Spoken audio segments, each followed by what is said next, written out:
George Parr, you are an investment banker. I am, yes. Yes.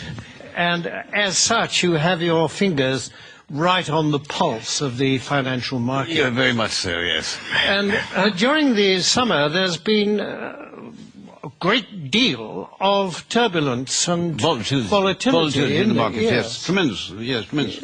Yes. And what has caused that? Well, you have to remember two things about the markets. One is that they are made up of very sharp and sophisticated people who, these are the greatest brains in the world.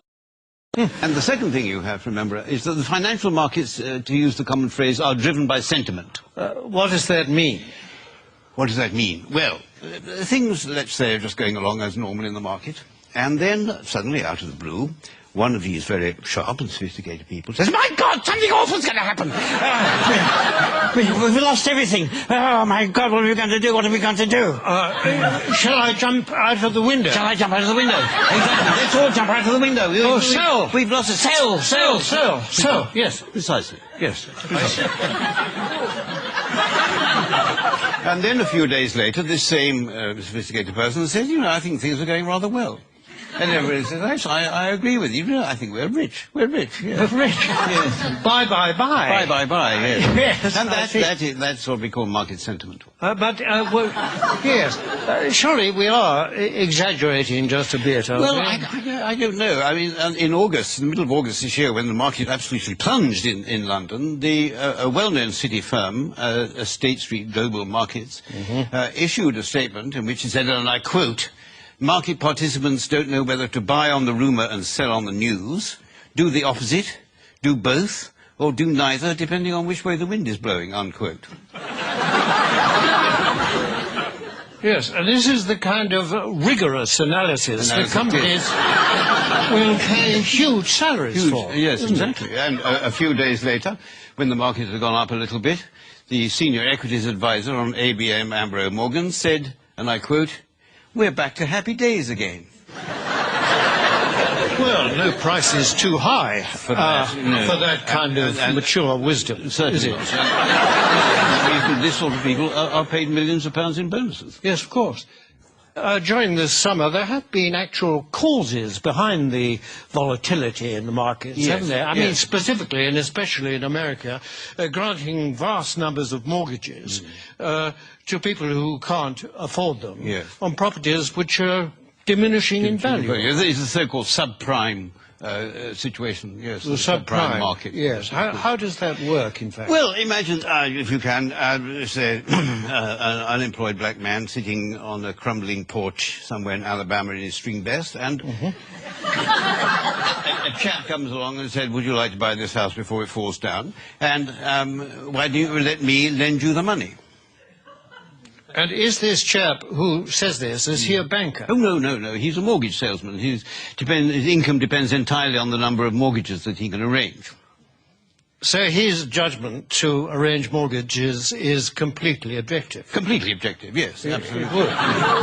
Yes. And what happens next? Well, then this debt, this mortgage, is taken, bought by a bank and packaged together on Wall Street with a lot of other similar debts. Without going into much detail about what is actually... Without going into any detail, no, it's far too boring.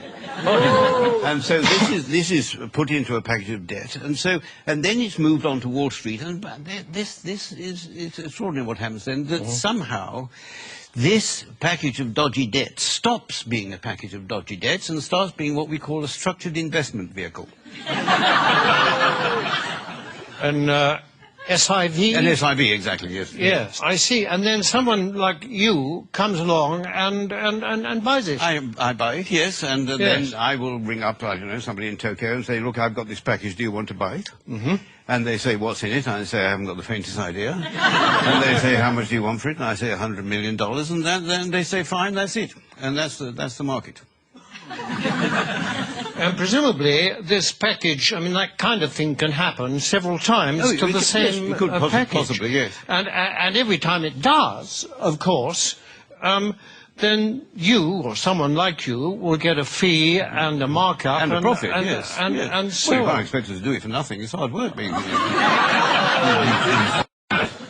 in view of the fact that in these packages is a lot of dodgy debt, what is it about it that attracts the financial, risk takers? Yes, well, because these hedge funds, as they're called, which specialize in these debts, they all have very good names. You mean they're responsible companies? No, I don't know. It's nothing to do with their reputation. They have actually very, very good names. The names they think up for them are very good. I'll give you an example. There's a very well-known American Wall Street firm called Bear Stearns, who have two of these hedge funds which specialize in these mortgage debts.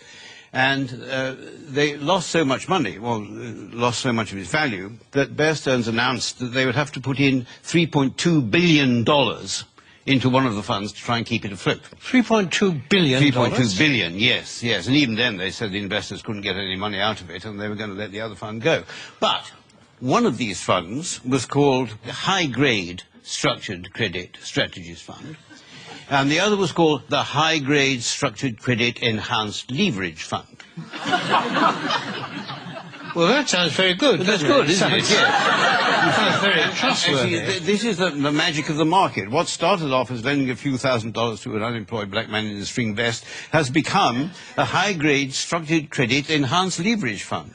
I like the sound of it. It is good. Well, it sounds very trustworthy. I mean, it's got good words in it. It's got words like high. High is good. High is good. Yes. Better than low, anyway, isn't it? Yes, absolutely. And structured is another good word. Very good. Enhanced is... I love enhanced. Enhanced is very good. I mean, I'd buy anything if it said enhanced. Absolutely, yes. Yes. It might have been different if it said the unemployed black man in the string vest fund, but yes, because then alarm bells might start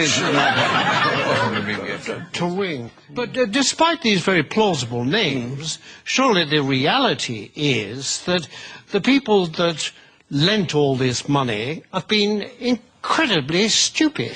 Oh, no. The reality is that what was stupid is for at some point somebody asked how much money these houses were actually worth.